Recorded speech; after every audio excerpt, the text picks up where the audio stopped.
여러분 안녕하십니까. 경제현장 오늘 시작합니다.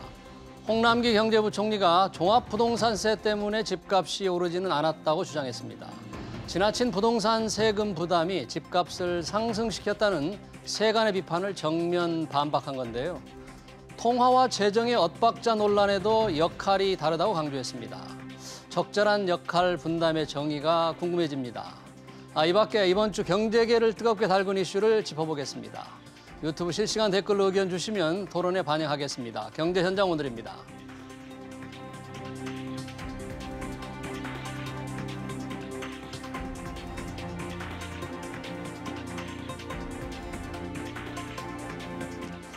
네, 금요 경제 토론을 빛내줄 두 분 소개합니다. 오늘 또 함께 하실 분 최이배 전 의원 그리고 김종석 전 의원입니다. 어서 오십시오. 네, 반갑습니다. 안녕하세요. 저희가 지난주에는 이제 중소기업들이 겪는 어려움을 기획 특집으로 토론하느라 한 주 걸렸습니다. 반갑습니다. 네. 자, 이번 주 이슈가 워낙 많은데 그래도 국민들이 가장 지금 중요하고 논란이 되고 있는 종부세 조정. 네. 이제 더불어민주당이 당론으로 지금 채택을 했습니다. 공시지가 9억 원을 상위 2%에 매기겠다. 그러다 보니까 그게 조세 법률주의에 위배된다는 전문가 지적이 굉장히 많은데 김 의원님 그렇습니까? 그렇죠. 전문가들 관점에서 보면 세금이라는 게 소득이 있는 곳에 먹인다. 그죠? 또 재산에 대해 부과한다. 거래할 때 매긴다. 이런 거 아니에요. 그럼 항상 그 부과 대상이 객관적으로 분명해야 돼요. 그런데 지금 2%라는 거는 100명 모아놓고 제일 집값 높은 2명한테만 매기겠다. 이렇게 되면 이거는 그 원리에 어긋나죠. 그러니까 재산이 얼마일 때 낸다, 소득이 얼마일 때 낸다. 이게 조세의 원칙이라는 뜻이죠. 그래서 이제 최 의원님. 조세 법률주의, 그러니까 법률에 당연히 그 과세 요건이 다 들어가야 되고, 그러니까 그렇게 법률에 지정하라는 것은 또 조세 명확주의라는 또 그 원칙이 있는 겁니다. 그래서 이제 과세 요건에 따르는 납세 의무자, 그 세금 낼 사람 누구인지, 과세 물건은 무엇인지. 그다음에 과표, 과세 표준 얼마 되는지, 과세 기간은 어떻게 되는지, 세율은 어떻게 되는지 이런 게 이제 다 법률에 정해지고 명확하게 정해져야 되는데 지금 상위 2%라고 하면 솔직히 내가 종부세를 낼 사람이 되는지 안 되는지에 대해서 굉장히 불명확해지고 그러니까 납세 의무자가 예측 가능성이 떨어져요. 그러니까 최소한 우리가 시가가 어느 정도 된다라고 하면 주택 가격의 시가를 알게 되면 당연히 그거에 따라서 공시지가가 어느 정도 되겠구나라는 걸 알면 공시지가 기준으로 내가 이번에는 종부세 낼 수도 있겠네라는 준비를 할 수 있거든요. 근데 이걸 2%로 해놓으면 진짜 가늠이 안 가요. 그래서 굉장히 이런 불명확함 때문에 이 부분은 이제 조세 법률주의, 조세 명확주의에 위반될 소지가 있다라는 것입니다. 법을 만드신 국회의원 경험이 있는 두 분들은 법률주의 위반된다고 이렇게 주장을 하시는데 홍남기 경제부총리는 인용을 하자면 아니다. 조세 법률주의와 상충하지 않는다. 그러면서 이렇게 예를 들으셨더라고요. 소득세법의 1주택 비과세 주택가격 기준이 9억 원인데 그 기준도 시행령에 위임해 있다. 그렇죠. 뭔 조세 법률주의 위반이냐? 이렇게 그러는데 어떻습니까? 시행령도 법령의 일부분이에요. 그러니까 그렇게 정하라는 얘기죠. 이거는 지금 우리 최 의원 말씀하신 대로 이거 상위 2%라는 게 옆 동네 값이 확 올라가 버리면 내가 3%로 떨어질 수도 있고 그렇죠. 우리 동네 그냥 있는데 다른 동네 집값 떨어지면 갑자기 내가 종부세 부과가 될 수도 있고 이건 등수로 세금을 매긴다는 거는요. 기본적으로 편가르기예요. 그냥 2% 국민한테 매기겠다는 거에 다른 표현 아닙니까? 그리고 난 여기서 덧붙이고 싶은 말씀은 지금 현 정부 여당의 이 부동산 세제 관련해서는 주택가격 안정하고 이제 무관해져 버렸어요. 주택가격 안정이 가장 중요한 정책 과제인데 어느덧 25, 26번째 흐르다 보니까 이제는 완전히 부자 겁주기의 국민 분노 달래기로 가가지고 그저 세금 더 걷는 거에 몰두하고 주택가격 안정하고는 지금 이게 무슨 상관이 있나. 저도 상당히 의아하기 짝이 없습니다. 저는 세금을 더 걷기보다는 아무튼 표만 생각하고 있다. 선거를 앞두고. 그러다 보니까 어떤 원칙들이 다 무너지고요. 막 상황에 따라서 계속 이 조세에 대한 이제 핀셋 증세 또는 이제 찔끔 과세 막 이렇게 하면서 계속 손을 대니까 이제는 이런 국민들이 진짜 내가 세금을 납부할지 안 날지 안 될지에 대해서 예측이 불가능한 상태로 몰아져 가고 있고요. 뭐 대략적인 뭐 이제 좀 이따 양도소득세도 좀 말씀드리려고 하는데 계산 자체가 불가능해졌어요 이제. 그래서 세금을. 네, 심지어 뭐 그런 세금 계산하는 것을 계산이 할 수 없기 때문에 이제 예측 불가능해지면 납세자들은 정말 피곤해지죠. 세무사들도 피곤해지고. 네. 그럼요. 세무사도 잘 모른대요. 하도 상황이 많이 바뀌니까. 예.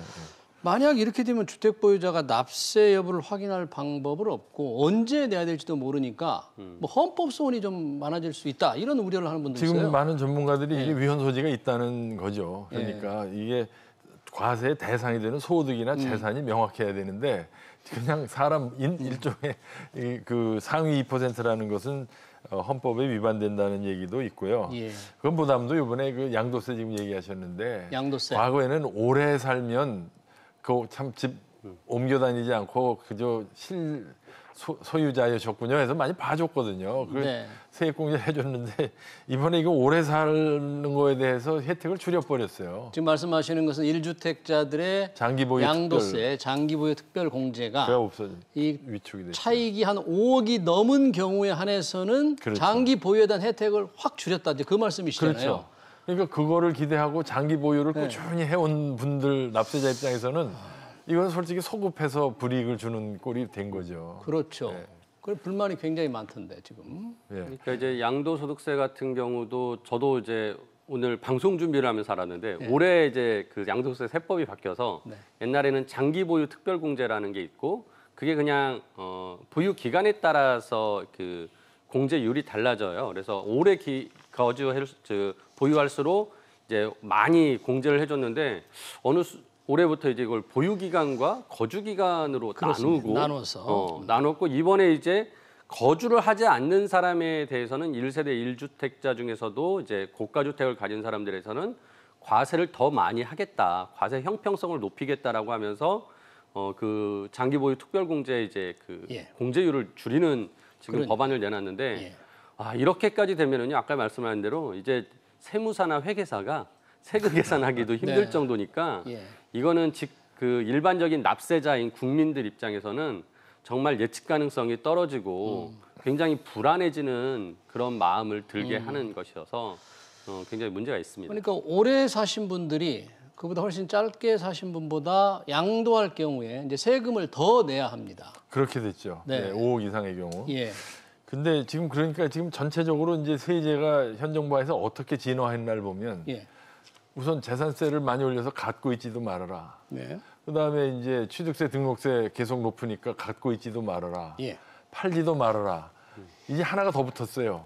오래 살지도 말아라. 오래 살지 마라. 그럼 이건 뭐 갖지도 마라, 사지도 마라, 팔지도 마라, 오래 있지도 마라. 그럼 어떻게 해야 됩니까? 하늘로 날아가야 됩니까? 출구가 없어요. 그러니까 그냥 집 가진 게 죄죠. 그러니까 오히려 집 없는 사람이 상팔자라는 얘기가 나올 수도 있는 거죠. 지금 그 차익 5억 원이 넘을 경우에 공제 한도가 이제 확 줄어드니까 이런 문제가 생기더라고요. 그 집을 팔고 아까 김 의원님 말씀하셨지만 비슷한 집으로 이사를 갈 수가 없습니다. 이제. 그러니까요. 이게 이제 근데 물론 이제 완전히 실거주자는 솔직히 다르지 않습니다. 똑같아요. 보유 기간이나 거주 기간이 같은 분들 입장에서는 지금 가지고 그 장기 보유 특별 공제 혜택을 다 받을 수 있는데 이제 그렇지 않고 거주하지 않은 경우에는 이제 복잡해지는 거죠. 거주 기간 따로 율을 계산하고 보유 기간 따로 율을 계산하는데 이 보유 기간에 따른 부분은 이제 고가 주택에 대해서는 공제율을 이제 조금 줄이니까 그렇게 되면 이제 세금을 더 많이 내게 되는 것이고. 그래서 이제 이 부분에 대해서는 뭐 이렇게 아예 가지고 있지 말아라 정도는 아니지만, 그러니까 내가 살 집이 아니면은 갖지 마라라는 메시지를 좀 더 명확하게 주려고 이런 제도를 만드는 것 같습니다. 근데 거기에서 말이죠. 지금 10억 아파트가 20억이 됐다. 내가 올린 거 아니잖아요. 그러니까 그렇죠. 정책에 의해서 시장에서 올라간 거 아니에요?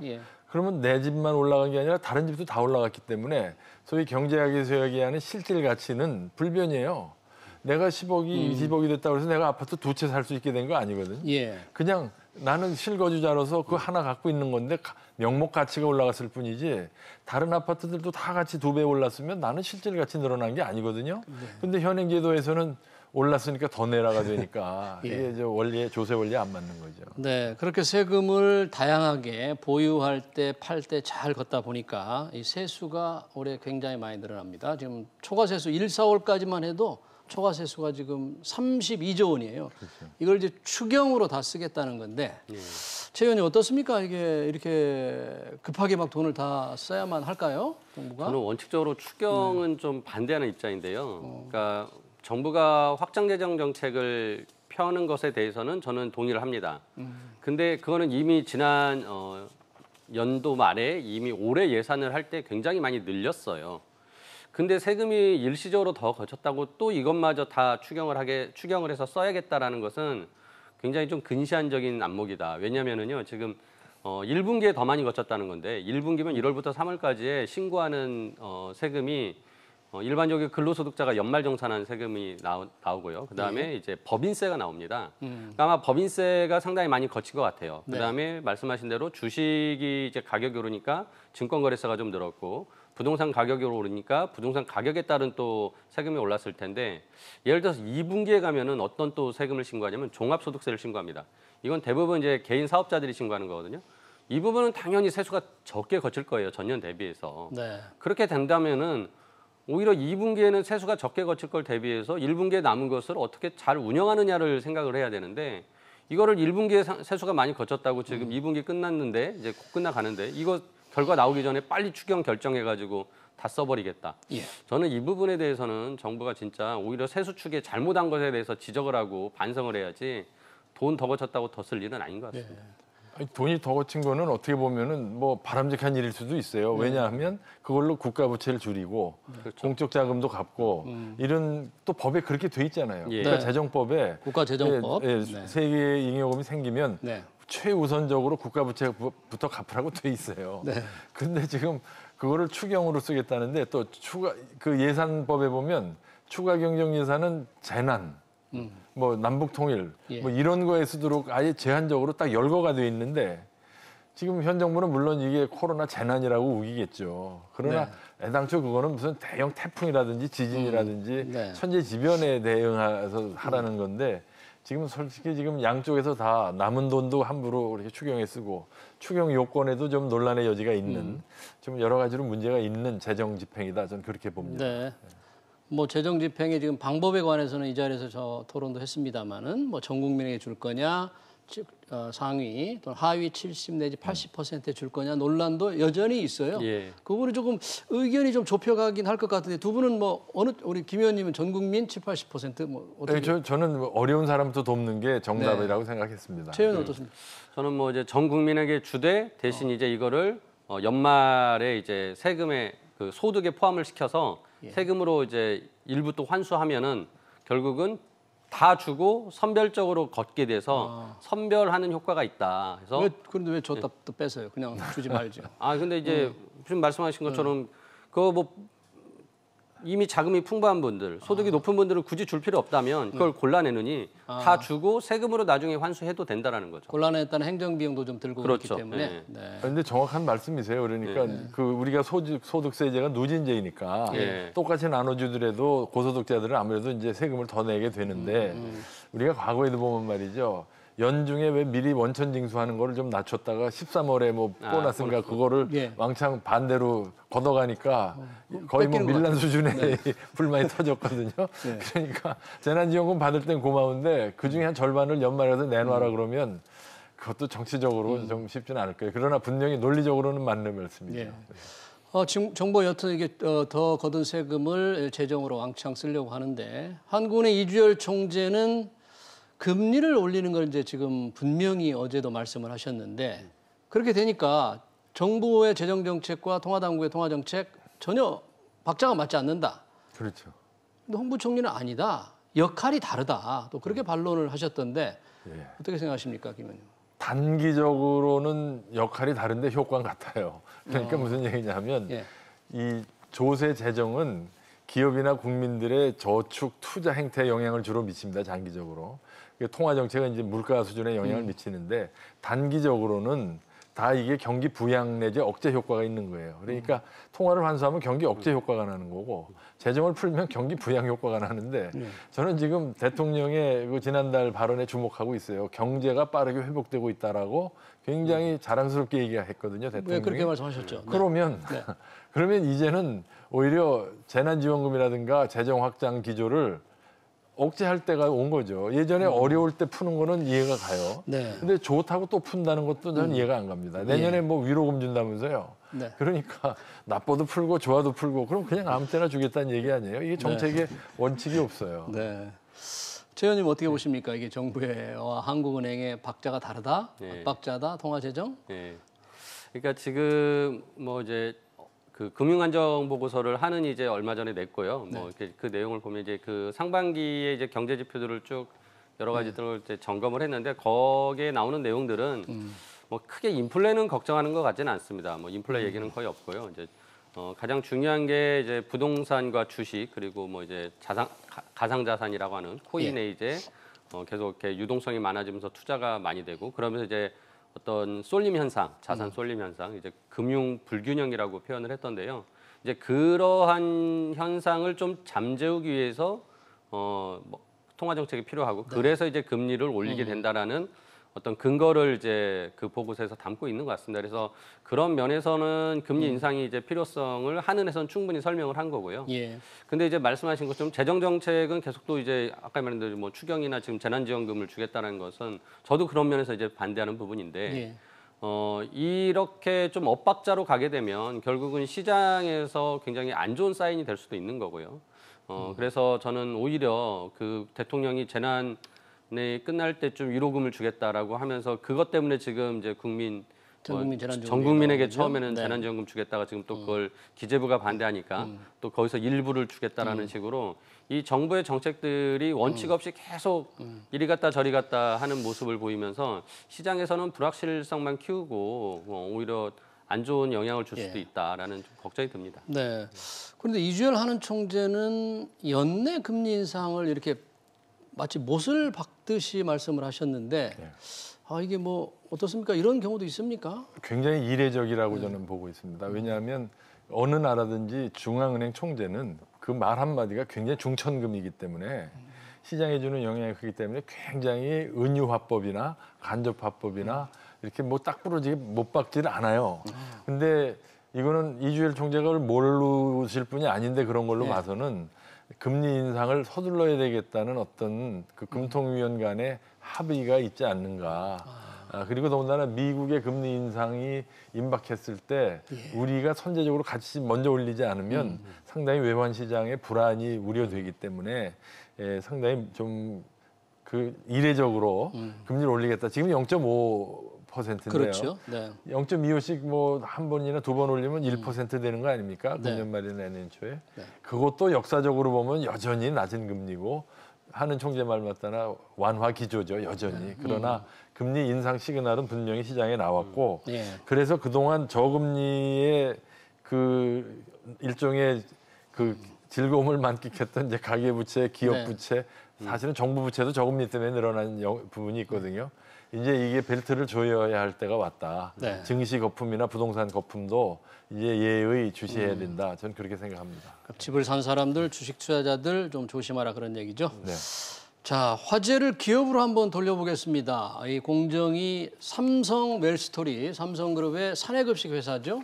이 웰스토리에 뭐 2,400에 가까운 엄청난 과징금을 부당 내부 지원으로 때렸는데 삼성그룹의 반발도 만만치 않고요. 최 의원님 어떻습니까? 이 사건 공정위의 과잉 행정입니까? 삼성그룹의 정말 부당한 내부 지원에 대한 응당 어떤 벌을 내린 겁니까?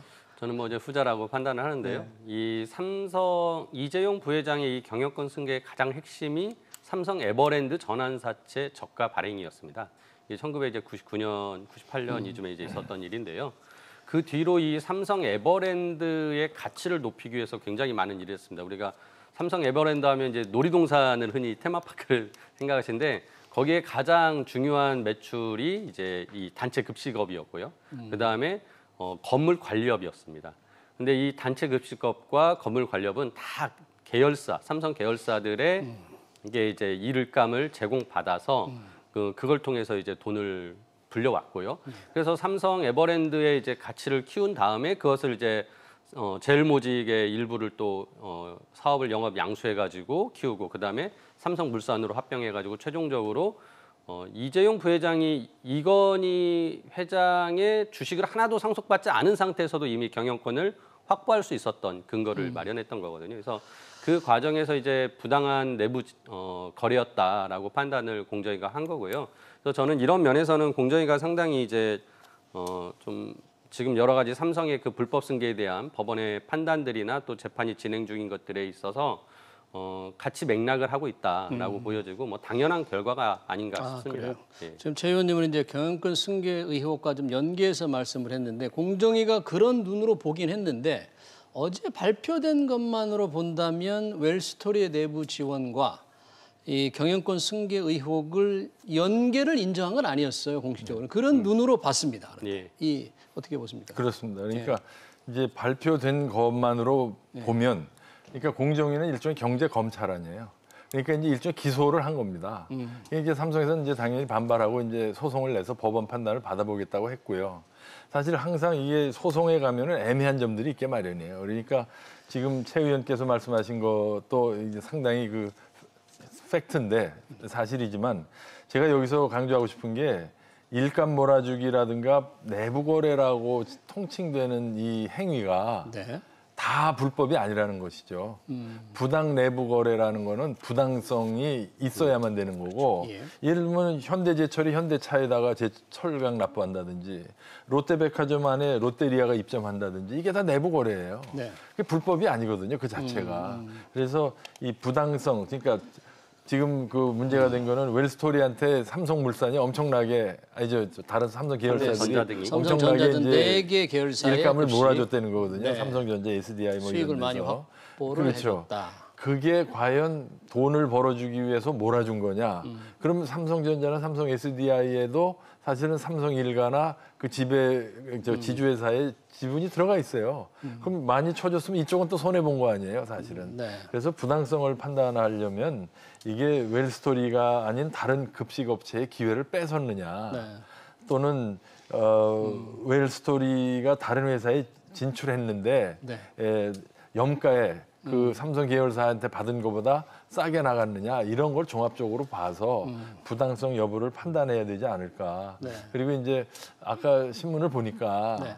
이게 이제 100% 삼성물산 자회사니까 이제 사실상 삼성물산인데요. 네, 그렇습니다. 삼성물산의 이익에 이 웰스토리가 기여하는 부분이 10%가 안 된다고 그러더라고요. 네. 배당 이익이. 공정위의 발표는 이제 특정 시점에서 이익이 굉장히 그렇죠. 높은 안 부분만을 좋았을 좀 때. 얘기하신 것 같은데. 그러니까 다른 분야가 완전히 죽었을 때로 보면 많은데 예. 전체적으로 평균적으로 보면 약 8.6%인데 그나마 대주주 일가가 가진 게 31% 정도예요. 예. 그러니까 일감을 몰아줘봤자 그게 대주주 일가한테 가는 금액은 고작 해 2 내지 3%다 이익에. 그래서 이게 과연 대주주 일가에게 부당한 지원이냐. 그러니까 이제 삼성에서는 납득하기 어렵다는 것이고, 그래서 이제 법원의 판단을 받아보겠다는 네. 거 아닌가 생각합니다. 최 의원님 어떤 면에서 이번에 삼성 웰스토리한 지원이 정말 부당하고 이런 부분이 가장 큰 문제가 있다. 예. 어떤 부분이 지금 가장 이제 심각한? 웰스토리가 이제 1위 그 빼고 나머지 11개 업체를 지금 주요한 그 급식 업체들을 회사들을 이렇게 가지고서 비교를 공정위가 했는데요. 그러니까 지금 웰스토리 같은 경우에는 한 25%가 넘는 직접 이익률을 얻고 있어요. 근데 나머지 11개 경쟁사들의 이익률을 보면은 여기는 3%밖에 되지 않아요. 그러니까 엄청나게 차이가 많이 나는 거죠. 그러니까 그만큼 삼성그룹 계열사들이 더 많이 이익을 붙여서 돈을 줬다라는 것이 이제 이런 숫자에서 나오고, 또 하나는 그러니까 그 웰스토리가 삼성 계열사한테는 그렇게 이익률을 높게 확보하는 만큼 대신 다른 외부 사업장에서는 오히려 이익률을 마이너스 3%로 가져가면서, 즉 저가 수주를 하겠다는 전략을 구사를 해서 시장에서 압도적인 지배력을 행사할 수 있게 했다라는 겁니다. 그래서 이게 시장의 경쟁을 해치는 부당한 행위라고 이제 공정위는 판단을 한 부분이 있습니다. 그래서 이런 부분들이 이제 굉장히 좀 그 공정위가 심혈을 기울여서 저는 조사를 많이 했고,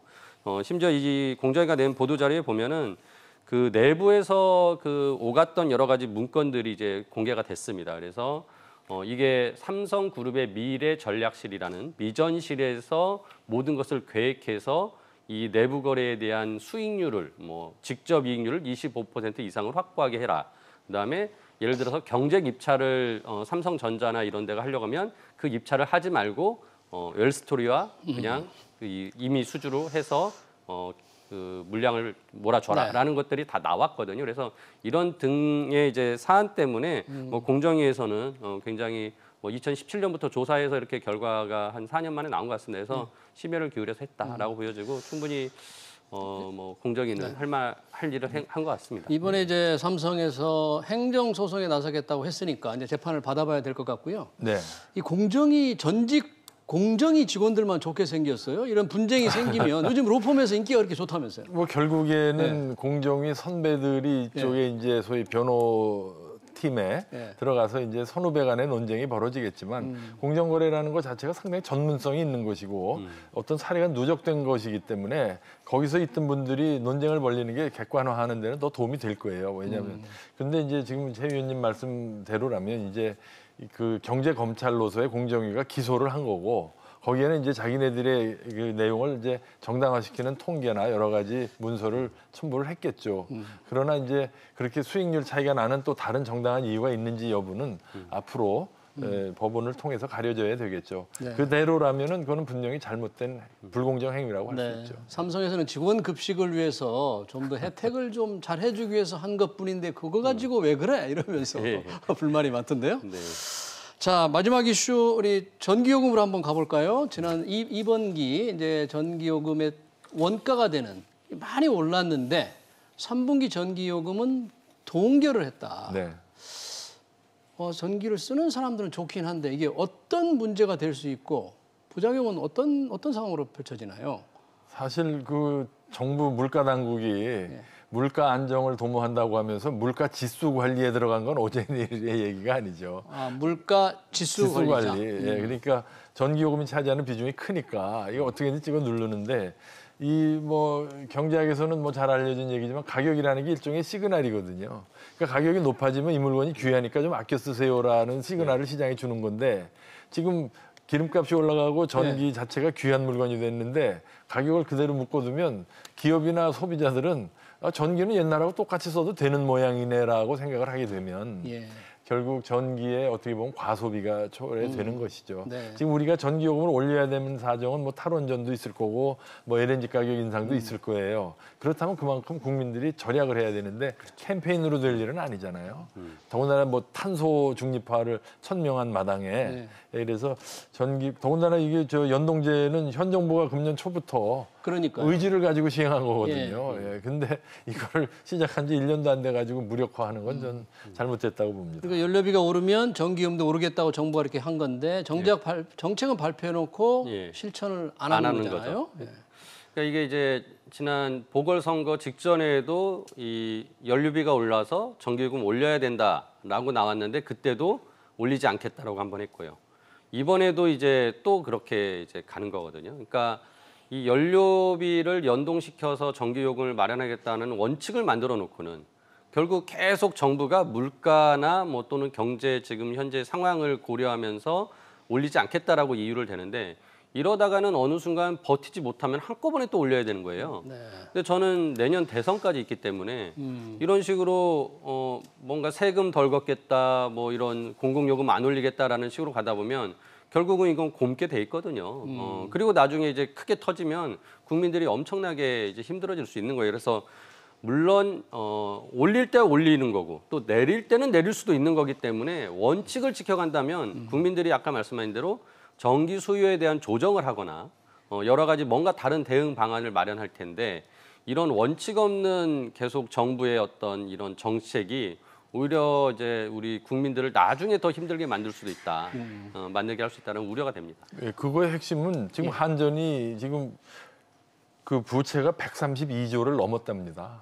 이게 전망 보면 뭐 160조가 넘을 거라는데 이게 결국 국민 세금으로 나중에 책임져야 되는 거 아니겠어요? 그러니까 공기업이잖아요. 비용은 많이 드는데 전기요금을 못 올리니까 이제 적자가 늘어나고 빚을 많이 내요. 그리고 49%의 주식이 지금 뉴욕에 상장돼 있어요. 우리나라 주식시장에. 이거 국가가 이렇게 요금을 맡아서 한전이 적자가 돼서 주가가 떨어지면 투자자들 집단 소송 우려도 있는 거예요, 사실은. 그래서 지금 현 정부의 지금 이 전기료 정책은 좀 근본적으로 다시 검토해야 된다는 생각을 합니다. 올리자는 얘기가 아니라 연동하자는 그 취지는 살려야 된다.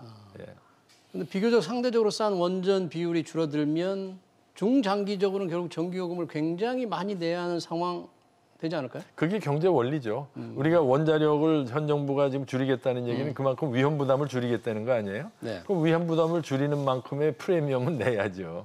그게 다 독일이든지 뭐 북유럽이 다 겪고 있는 현실 아닙니까? 네.